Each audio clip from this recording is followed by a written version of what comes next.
একবার শুনেন, আপনাকে আমি একটা সুন্দর কথা আপনাকে ঘটনা শোনাচ্ছি। জাইনাব বিনতে জারির আপনার স্বামীর আনুগত্য কেমন হতে হবে এটা আপনাকে বোঝানোর জন্য বলছে। জাইনাব বিনতে জারির তিনি এমন হানজালা পরিবারের মেয়ে, সেই জাইনাব বিনতে জারিরকে বিয়ে করেছেন একজন সুরাই বলে একজন ব্যক্তি। কেউ বলেছেন সাহাবী, কেউ বলেছেন তাবে, আমি কনফার্ম নয়, দুটাই খেয়াল বললাম। তো ওই সুরাই যখন বিয়ে করেছেন তখন তিনি নিজে তার বন্ধুকে বর্ণনা করছেন, বন্ধুরে আমার বিবিটা এত সুন্দর, তুই অবাক হয়ে যাবি, এইরকম বিবি আর কোথাও পাওয়া যাবে না। আমার বিবির কেমন ব্যবহার শুনেলে, আমি মসজিদের ইমাম, তো মসজিদের যখন আমি ইমাম, তো ফজরের আজান হচ্ছে আসসালাতু খায়রুম মিনান নাওম। যখন আজান হয়ে গেল ফজরের আজান, তখন আমি উঠে গেলাম। আর উঠে গিয়ে কিছুক্ষণ পরে দেখছি একদম গড়গড় করে একটা বিশাল বড় একটা বিচ্ছু একদম কি নাম বিচ্ছু আছে, এত ভয়ঙ্কর, কামড়ালে একদম বিষাক্ত হয়ে যাবে ওই জায়গাটা।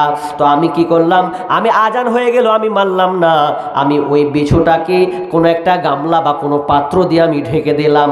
আর ঢেকে দেওয়ার পর আমি বিবিকে বললাম, বিবি রে তুমি এইখানে তুমি থাকো, খবরদার এই জায়গা থেকে একটু নড়বে না, যতক্ষণ না আমি আসব ততক্ষণ পর্যন্ত তুমি কোথাও যাবে না। আর এটাকে তুমি খেয়াল করে রাখো, নামাজ পড়ে আসবো, তারপর যা কর আমি করব। স্বামী বলে দিল স্ত্রীকে, তো স্ত্রীকে বলে দিয়ে এবার নামাজ চলে গেছে। ইমাম তো নামাজ পড়াবে, এবার নামাজ পড়িয়ে যখন বাড়ি ঢুকছে, তো ঢুকার পর তখন বিবিকে দেখছে, আল্লাহ, উল্টা কাজ হয়ে গেছে। কি হয়ে গেছে? বিবি আমি যেখানে বলেছিলাম আমার বিবিকে, মারিয়াম তুমি ওখানে দাঁড়িয়ে আছো, তুমি তো দেখছি একটু নড়াচড়া করেনি। আমি কাছে গিয়ে দেখলাম ওই বিছুটা এসে আমার বিবির পায়ে কামড় দিয়েছে, কিন্তু আমার বিবি এক বিন্দু ওই জায়গা থেকে নড়েনি, কারণ আমার অর্ডার ছিল, খবরদার তুই ওই জায়গা থেকে একটু নড়াচড়া করবি না,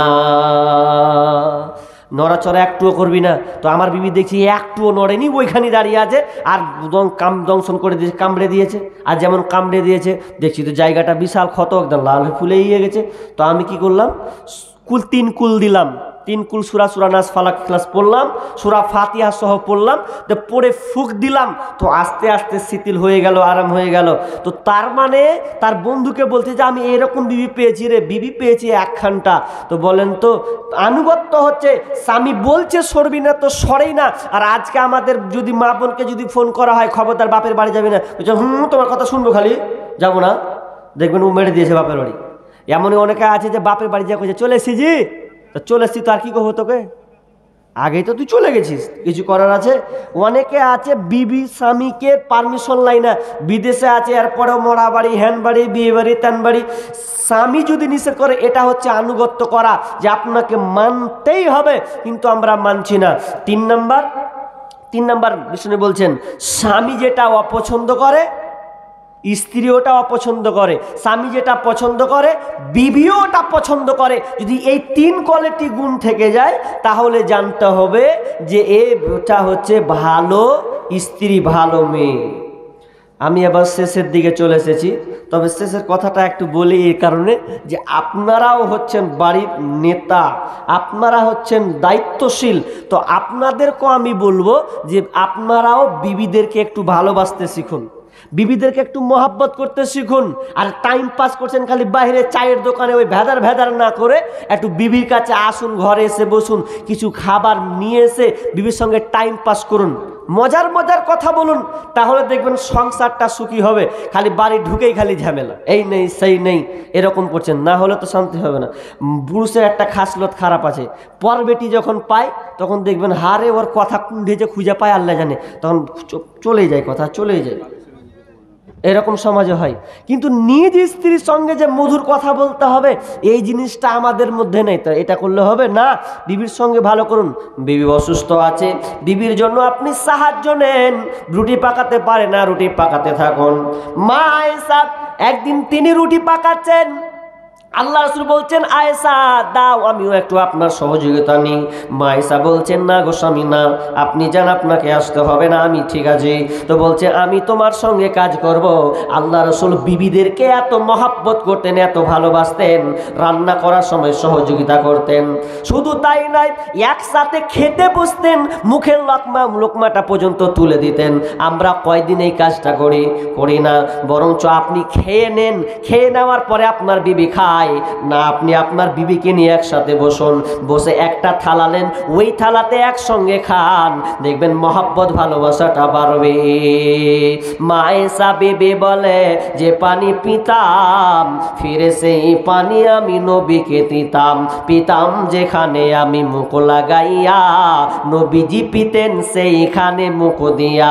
আর যে হাড়ের গোশত লাগাইয়া দাঁত, নবী ফিরে খাইতেন নবী নেকে জাত।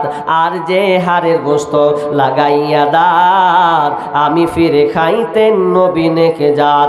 আমার মুখের ঠায়ে ঠোঁট লাগাইয়া গোশত খাইতেন আপে খুশিতে ভরিয়া।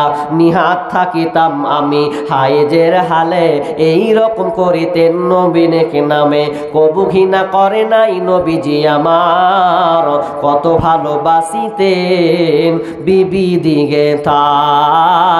আল্লাহ রাসূল বিবিদেরকে এতটা ভালোবাসতেন, কয়েকজন বিবি একসাথে এসে মসজিদে নববীর কাছে এসে বলছেন ইয়া রাসূলুল্লাহ, আল্লাহ রাসূলের 11 জন স্ত্রী। এরপরে বিবি আল্লাহ রাসূলকে বলছেন ইয়া রাসূলুল্লাহ, বলেন তো আপনি কোন বিবিকে সবচাইতে বেশি ভালোবাসেন? কোন বিবিকে সবচাইতে আপনি বেশি ভালোবাসেন? কোন বিবিকে আপনার মহব্বতটা বেশি? আল্লাহ রাসূল বলছেন ওরে আমার বিবিরা রে, যাও কাল সকালে তোমাদেরকে জানিয়ে দেব যে আমি কাকে বেশি ভালোবাসি। আল্লাহ রাসূল কত চালাক দেখেন, বলছে কাল সকালে বলবো কাকে বেশি ভালোবাসি না বাসি। হাফসা তোমাকে, সাউদা তোমাকে বেশি বাসি, না তোমাকে মাইমুনা তোমাকে বেশি ভালোবাসি, না কাকে বেশি ভালো জাইনাব তোমাকে ভালোবাসি। কাকে যে বেশি ভালোবাসি এটা এখন বলবো না, সকাল হবে তখন বলবো। যাও এখন বাড়ি যাও।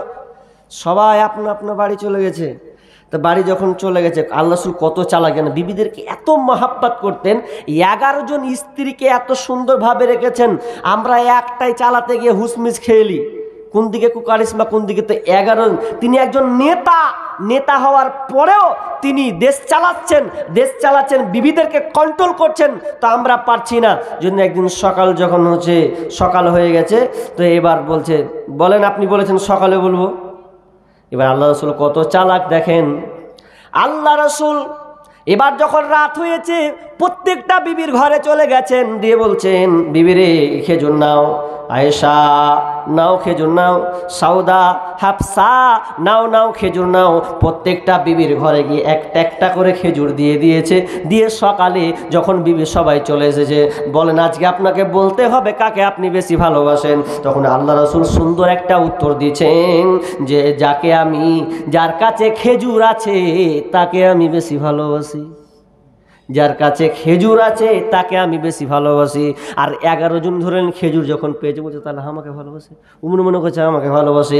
তার মানে 11 জন বিবিকে এত সুন্দর করে মহাব্বত করতেন, ভালোবাসতেন। তার মানে আমি বলতে চাচ্ছি বিবিদেরকে পর্যন্ত আপনার ভালোবাসতে শিখুন। জীবনে কোনোদিন বিবিদেরকে অবহেলা করবেন না। আমরা কিন্তু অবহেলা করছি, কোনোদিন সাহায্য নি না। তরকারিতে নুন কম হচ্ছে, বিবিকে বলেন তরকারি দাও, তো না বলে একটা লোক দিচ্ছি তরকারিতে একটু কম হয়েছে, তো কোচে তুই গাই, তা ভাকে এমন কিল মারলে সামান্য তরকারির লেগেছে, নুন হয়নি চাই, তো কী দরকার, একটু হেল্প করলে তো হয়ে যায় না। বিবিদেরকে মহাব্বত ভালো করতে শিখুন, মাঝে মধ্যে পানি আগিয়ে দেন, তাহলে আপনাদের স্বামী স্ত্রী অটুট ভালোবাসা সম্প্রীতি তোমাদের মধ্যে থাকবে। কিন্তু আমরা হয়ে গেছি এমন উল্টা, সব সময় এমন ইয়ং পোলাপান মোবাইল নিয়ে দিনরাত ব্যস্ত, বাড়িতে তরকারিতে ঠিকঠাক নাই, নিয়ে গুরুত্ব নাই, আর বিয়ে দায়িত্ব নিয়ে বসে আছি। জি না, যে কটা আপনাদেরকে বললাম, আমি যে কটা লোক বসে আছেন সব তো কটা পালিয়েছেন। পরিস্থিতি থাকার অনুকালে বক্তব্য হয়, যেমন লোক হয় তেমন বক্তব্য হয়, এটা তো জানেন। আমার যেখানে যেখানে লোক ভালো থাকে সেখানে বক্তব্য সেরকম ফুটিয়ে তোলার চেষ্টা করি এবং ধৈর্য সহকারে বলার চেষ্টা করি। এখন 12টা বাজতে এলো, এই জন্য আমি কিছু পয়েন্টিং কেটে কেটে কেটে কেটে আপনাকে কাটছাট করে আপনাকে নিয়ে আসা আজকে আমি আলোচনা করলাম। তবে শুনেন, বিবিদেরকে মূল্যায়ন করুন। মা বোন আপনাদেরকে বলছি, স্বামীদেরকে মূল্যায়ন করুন। আপনার সতীত্ব তো আপনার শরমগাহকে হেফাজত রাখুন, অন্য কাউকে আপনি দেওয়ার ব্যবহার করবেন না। তাহলে দেখবেন স্বামী স্ত্রীর গরিব সংসার হলেও একটা মজা, একটা শান্তি আলাদা। একজন বলছেন 1-1.5 লাখ টাকা ইনকাম হওয়ার পরেও বলছে যে আমি শান্তিতে পাই না, কারণ বিবি আর স্বামী স্ত্রীর ঝগড়া ফাসাদ লেগে আছে। আর একজন দেখবেন আপনার খেটে খাওয়া মানুষ, ওরা দুজনে কত যে শান্তিতে থাকে। তার মানে এই ভালোবাসা আপনাকে নিজে থেকেই নিতে হবে। তো আল্লাহর রাস্তে আমি বলতে চাচ্ছি, মা বোন আপনাদের শেষ একটা কথা বলি। 2টা হাদিস আছে, একটা বুখারী থেকে একটা মুসলিম থেকে। একজন রাবি হচ্ছেন জাবের বিন আব্দুল্লাহ থেকে, আর ইবনু আব্বাস থেকে 2টা হাদিস আছে। তো এক হাদিসে আছে আল্লাহর রাসূল, এই মুসলিম শরীফের হাদিসটা, বুখারী হাদিস, মুসলিম শরীফের হাদিসটা হচ্ছে এইরকম যে আল্লাহ রাসূল ঈদের নামাজ শেষ করলেন। তো আমাদের জাবের বিন আব্দুল্লাহ বলছেন আমাদেরকে ওসিয়ত, ভয় ভীতির ব্যাপারে ওসিয়ত করলেন। এরপরে মহিলাদেরকে চেয়ে গেলেন, তো মহিলাদেরকে চেয়ে গিয়ে তিনি বলছেন যে তোমরা তাসাদ্দাকনা, তোমরা বেশি বেশি করে সাদকা করো। কেন সাদকা? কারণ তোমরা জাহান্নামী। মেয়েদেরকে বলছে তোমরা কি জাহান্নামী। তো একজন মেয়ে চট করে উঠে গিয়ে বলছে যে কেন জাহান্নামী, একটু বলবেন না? তখন বলছেন তোমরা বিবিরা তোমরা স্বামীর নাফরমানি করো বেশি, স্বামীর নাফরমানি করো বেশি, এই জন্য তোমরা জাহান্নামী। তোমরা নানত দাও বেশি, এই জন্য তোমরা জাহান্নামী। আর ইবনু আব্বাস হাদিসটি বর্ণনা করেছেন, আল্লাহ রাসূল বলছেন আমি জাহান্নামে গিয়ে দেখলাম বেশিরভাগ নারী আর নারী, নারী আর নারী। মেয়েদেরকে আমি দেখলাম সবচাইতে জাহান্নামে দেখলাম মেয়েরা সবচাইতে বেশি আছে। তো কেন কেন তারা জাহান্নামী? তাদের কুফরি করার কারণে মেয়েরা বেশি বেশি করে কুফরি করে। সাহাবীরা বললেন ইয়া রাসূলুল্লাহ, কুফরি কি আল্লাহর সঙ্গে? না না না, তারা স্বামীর সঙ্গে কুফরি করে। কেমন কুফরি করে? তারা স্বামীর অবাধ্যতায় চলে। এই নারীরা এমন, যদি স্বামীর 20 বছর ধরে সংসার করে, স্বামী 20 বছর ধরে যা চেয়েছে তাই তাকে দিয়েছে, কিন্তু শেষ পর্যায়ে দেখা গেল স্বামী একটু অচল হয়ে গেছে। তো ওই মেয়ে বিবিটা সঙ্গে সঙ্গে তার মুখ আটকাই না, বলে দেয় আমি যতদিন থাকনু যদি কিছু না দিতে পারে, বলবে 20 বছর ধরে কিছুই পেন না। এরকম বলে না অনেকে?